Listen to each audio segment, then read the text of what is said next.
Damian, is it time for Josh Norman to stop talking about the Carolina Panthers? Absolutely. It's like saying, why are you worried about what's going on in another man's house? You know what I mean? Like, here's the thing for me. You've already won. You've already won. You are a fifth-round pick that basically you're self-made, built yourself up into one of the top, one of the top 3 cornerbacks in the National Football League.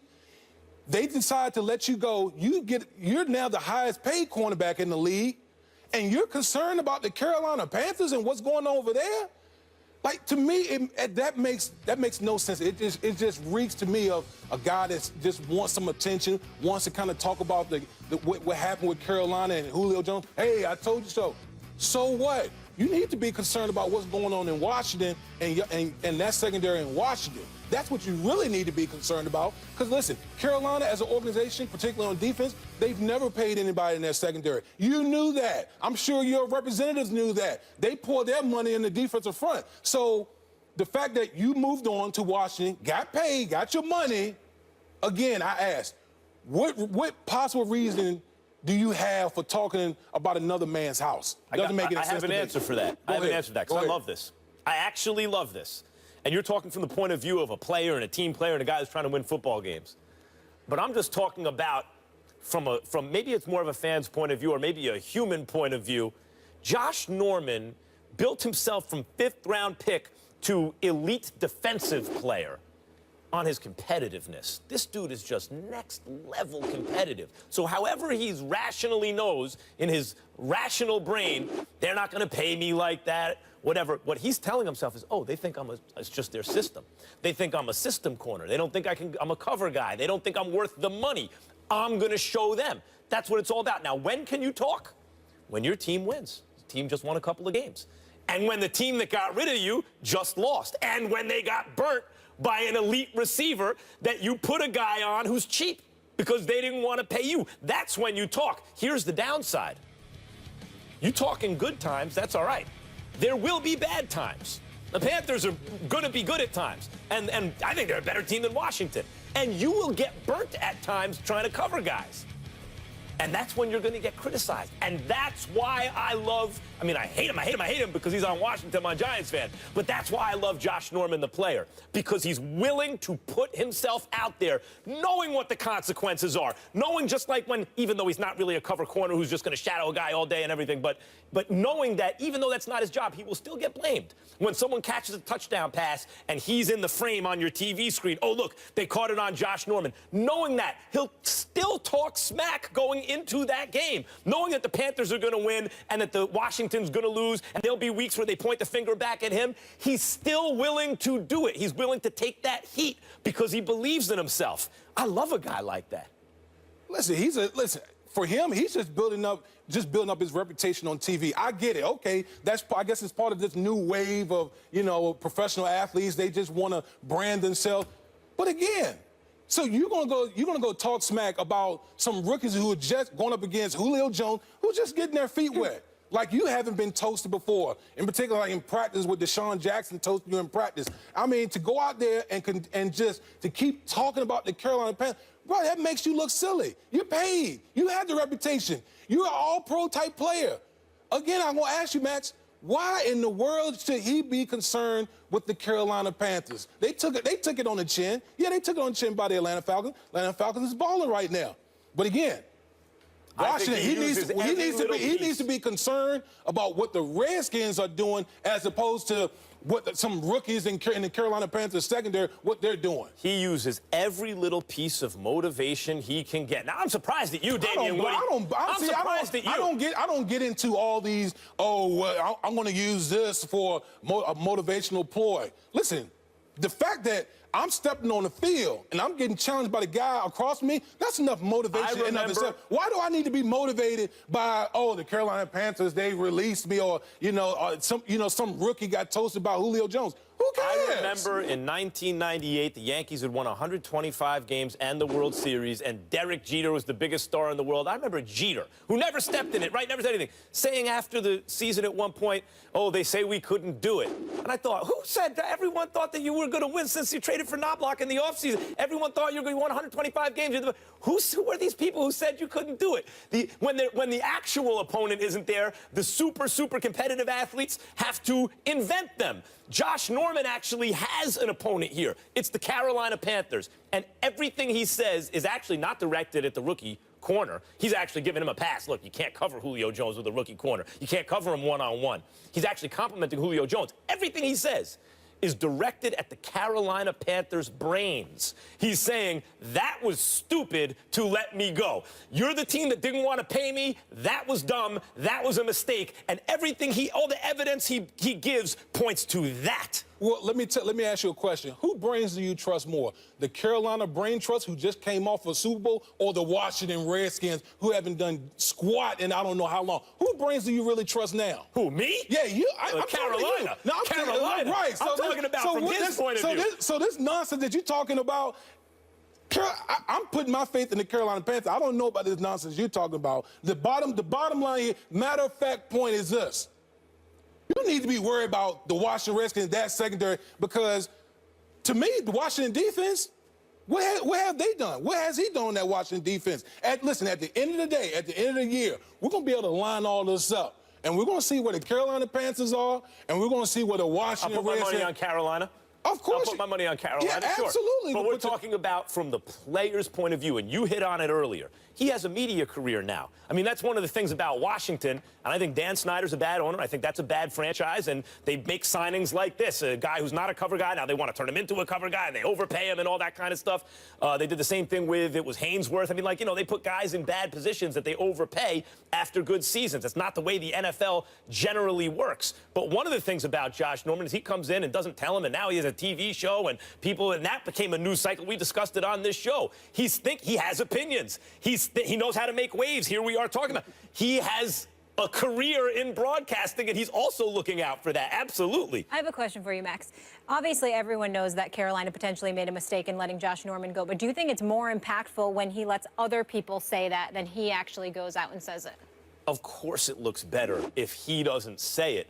But first of all, that's not his brand. And secondly, as I just said, you know, Muhammad Ali talked more smack than anyone who ever lived. And one of the reasons that we still remember him and talk about it is not just his stance on Vietnam and the fact that he beat Foreman and Frazier and enlisted in these guys. It's that he said he was going to do it, told you how he was going to do it, and then went out and did it. Now, I'm not saying Norman's Muhammad Ali. And I don't know if he can back up all the talk, though. He's done a pretty good job so far. Not one-on-one. He can't cover Odell and Julio Jones one-on-one. No one can.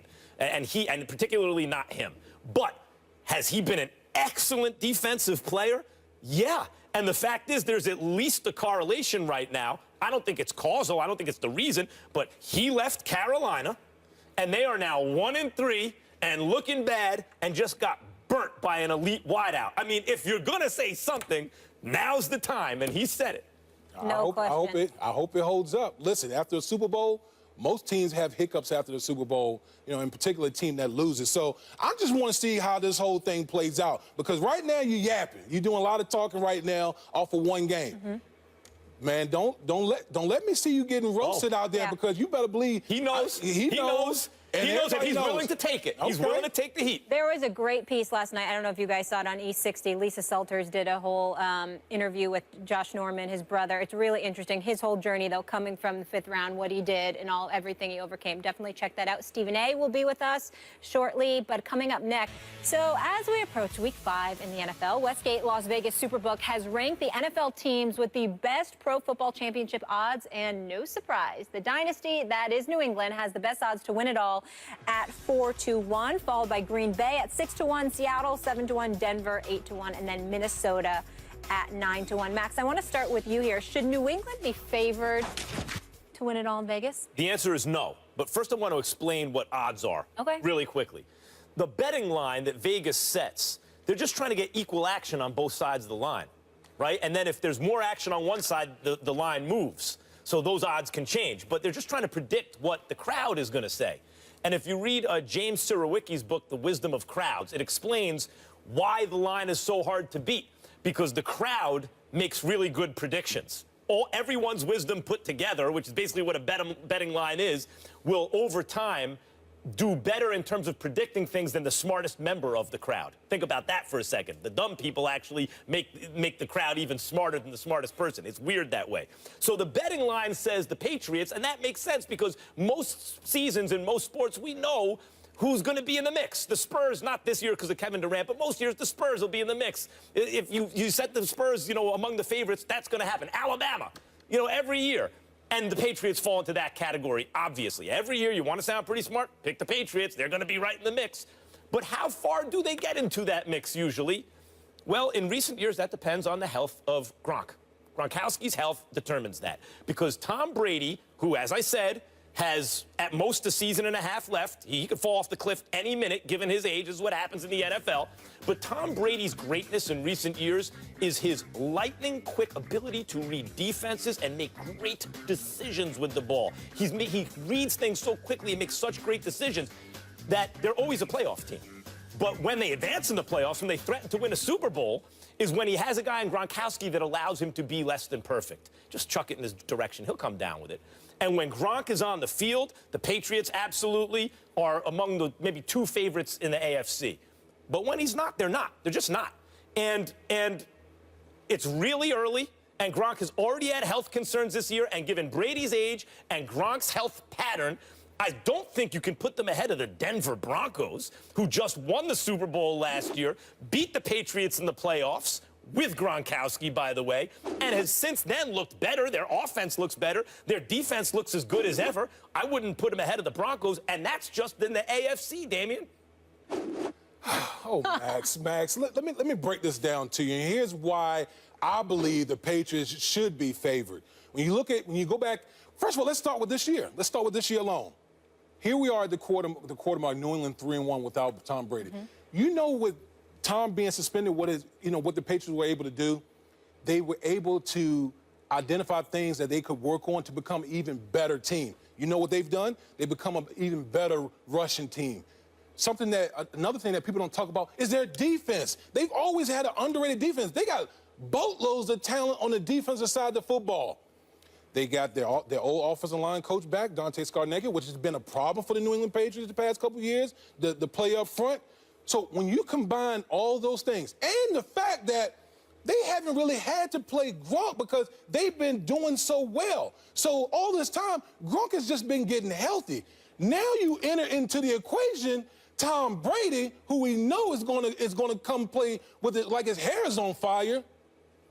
Why in the world would you favor a matchup between Tom Brady and Trevor Siemian? Who would you favor in that matchup? If independently, independently. If the question is Tom Brady better than Trevor Siemian? The answer is yes. Even when he's hurt, he's better than Trevor Siemian. And to me, the Patriots. But they're not playing each other. The Patriots are a better team this year than they were last year. I don't know. Because they got Bennett at tight end? No, because of the things I just said. So you're not listening to me right now? Listen, the Patriots, they have more balance offensively, and they're going to be even better when Tom Brady comes back. Gronk is going to come back. He's going to come back fresh. He's going to come back even healthier. Add him with Martellus Bennett and all the weapons that they had on offense. They got some good linebackers. They haven't even all been healthy yet. All that is true. Right. All that's true. So for me, I'm not going to say that the Denver Broncos are better than the New England Patriots when the Patriots 3-1 playing with second and third string quarterbacks out there. You got the best head coach in NFL history in Bill Belichick. This team is markedly better than they were last year. Listen, when it comes to the Patriots, when it comes to the Patriots, it's like Tiger Woods, back in the day, Tiger Woods in the field. I'm always going to go with Tiger, and in this case, I'm going to go with the Patriots right now, better than the field. Yeah, except that they played each other in the playoffs last year, and the Broncos won. I just said the Patriots are better than last year. And they had Gronk. You're assuming Gronk will be there. You're forgetting about the fact that LeGarrette Blount is 30 years old. And playing out of his mind right now. He is, but let's see what it is. What a 30-year-old running back is at the end of the season and in the postseason. You're assuming Gronk will be there, and you're assuming that the Broncos haven't gotten any better. Have the Broncos gotten better? Have the Broncos gotten better? I would say offensively they're probably a little bit better. But since we're on this whole assumption thing that you're on, so we're assuming that I'm not assuming. You said, oh, we assume that Gronk is going to be Your this. assumption. We're assuming that LeGarrette Blount's going. So can we also say it on the same side with the Denver Broncos? Listen, I know what it's like to play as a Super Bowl champion the year after when every team brings their A game. That is mentally taxing. It wears on you as the season goes along. I don't know what the Denver Broncos are going to look like at the end of the season after playing a 16-game slate where every team is up because they're playing a Super Bowl champion. I don't know. What I do know is I know the Patriots are a much better team than last year. That's why I'm going to favor the So far, Patriots. they've taken out Cam Newton, Andrew Luck, and Andy Dalton. We're not even in week 5 yet. Wait a minute. Wait a minute. Are we really talking about the Colts, Andrew Luck? I mean, yeah, okay, the Luck guy has name brand, but he's a come great on, man, quarterback. the Colts are trash, man. Let's be real. Well, see, yeah, the rest of the team is, but Andrew Luck ain't. Okay. And by the way, last time I checked, it's a team sport. Those are three. One of the reasons people are down on the Panthers is the 1-3 record instead of the 2-2 record. One of the reasons they lost is because week 1, when they were flying high and everything, they had to go to Denver and play the Super Bowl champions. All I know is that the reigning Super Bowl champions who just beat the Patriots in the last postseason that was played are now undefeated and looking better than ever, but somehow the Patriots have leapfrogged them. And that's just the AFC, by the way. Okay. How about the Minnesota Vikings? How are they looking so far? Minnesota's looking well. Yeah, they're looking good. A little bit of I'm not taking the Minnesota Vikings over the New England Patriots. How about the Seattle Seahawks? They're like a novice. The Minnesota Vikings are like a novice right now. They're just starting to find their way as far as being a good team. They were good last year. They're getting better, but we're going to put them in the so same. They were finding their way last year. They found their way last year. So now they're taking the next step. They're taking the next step. But I'm not. Are you ready to put them in the class of the New England Patriots? At this point, based on what I've seen so far. Come on. Come on, It's New England versus everybody. Come on, Max. It's New England and everyone else. New England and everyone else? Yes. By the way, the Seattle Seahawks in recent years been just as successful as the New England Patriots. And we're going to talk about it later in the show. Pete Carroll's there saying this is the best team he's ever coached. You're going to write off the Seahawks? I'm not. Wait, hold on.